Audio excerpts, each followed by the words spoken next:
Hindi kami nagkikita. Ako na siguro ang pinakamalungkot na tao. Halos mawalan na ng pag-asa si Mon nang may nagrekomenda sa kanya sa Retroville, isang healing ministry para sa mag-asawang nasa bingit na ng paghihiwalay, o ayon kay Mon, yung mga marriages na nasa ICU. I approached Father Dave Clay, who is the spiritual advisor, and I met him. And he said that, separation is never an option in marriage. Gulat ako doon because a lot of other people are saying na if you're not happy, why stick to the marriage, di ba? You have the right to be happy. Nagsimula ang Retroville program sa Canada noong 1970s. Sina Willie at Alet Hernandez ay kabilang sa mga nagdala nito sa Pilipinas noong early 90s. October of 1990, pumunta po kami kay Cardinal Sin para humingi ng approval dahil kailangan ho nito dahil transdiocesanal program ito at binigyan po kami ng approval. In fact, minamadali kami umpisahan. Nung nag-umpisa kami, sabi ni Cardinal, mahihirapan kayo. Sabi niya, it's a very good program pero mahihirapan kayo kasi bibihira ang couples na aamin na may problema sila.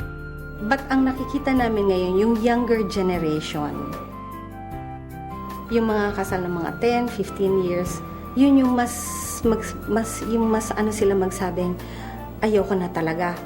I just want to be happy. I want to have peace of mind.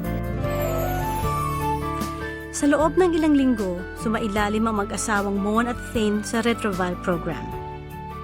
Dumaan sila sa isang mahabang proseso ng pagpapatawad at paghihilom o healing.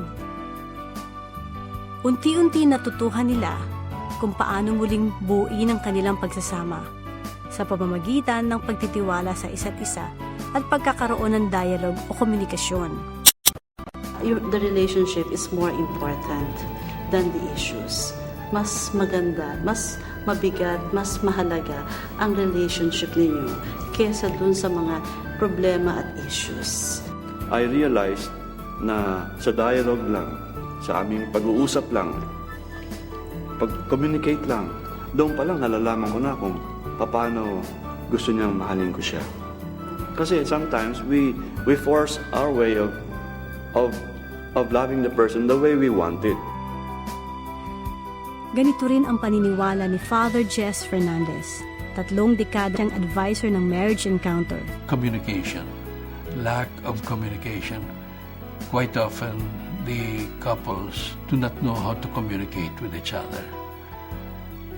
And the men especially are very reticent about communicating openly their feelings.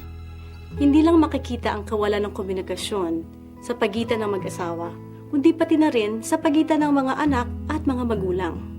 Ang lumalawak na agwat ng mga anak at ng mga magulang ay unang napansin ni Monsignor Cesar Pagulayan noong nasa UP pa siya bilang estudyante noong dekada 70.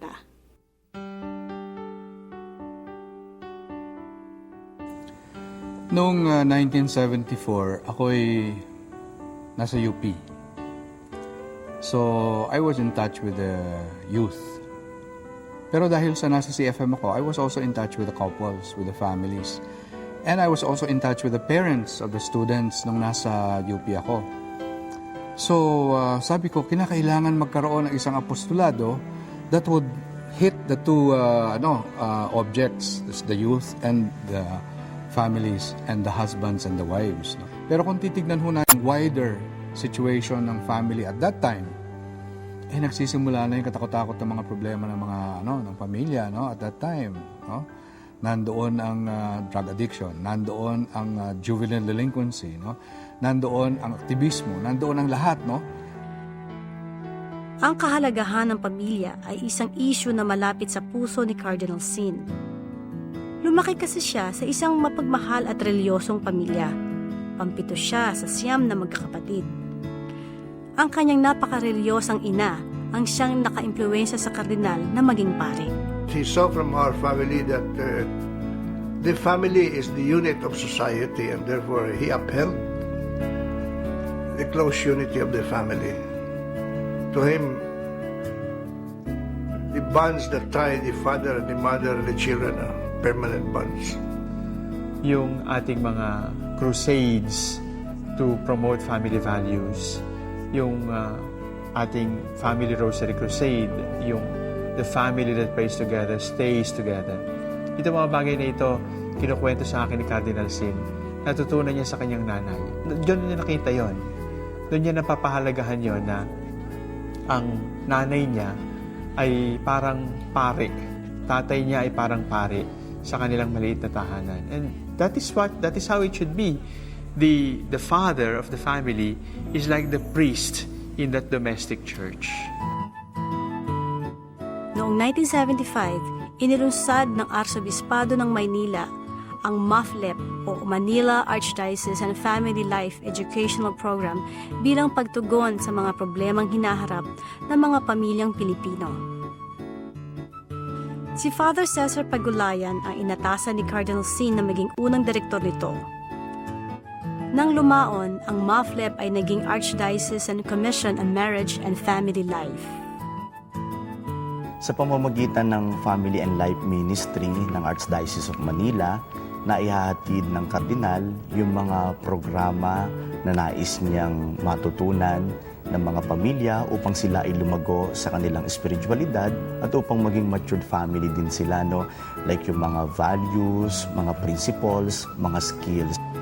Ang Marriage and Family Life Ministry ay binubuo ng iba't ibang aspeto ng Christian family living.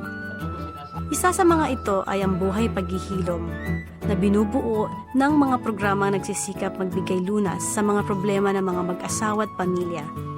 Ang Retrovile program ay kabilang dito. Isa pang aspeto ay ang buhay pagmamahal na may kaugnayan naman sa pagpapakasal at relasyon ng mag-asawa. Alam mo ninyo, sa ibang bansa, ang pre-K na seminar ay talagang requirement. Isang bahagi ng buhay pagmamahal ay ang pre-K na seminar na binibigay sa mga ikakasal sa simbahan. Dito sa parokya ng Mount Carmel sa New Manila, Quezon City, ang pre-K na seminar ay ibinibigay ng mag-asawang bronze stroller. 39 years na silang kasal at 37 years na silang miyembro ng Christian Family Movement. Would you like to be the mother of my children? Every 2 weeks, meron kaming pre-K na seminar.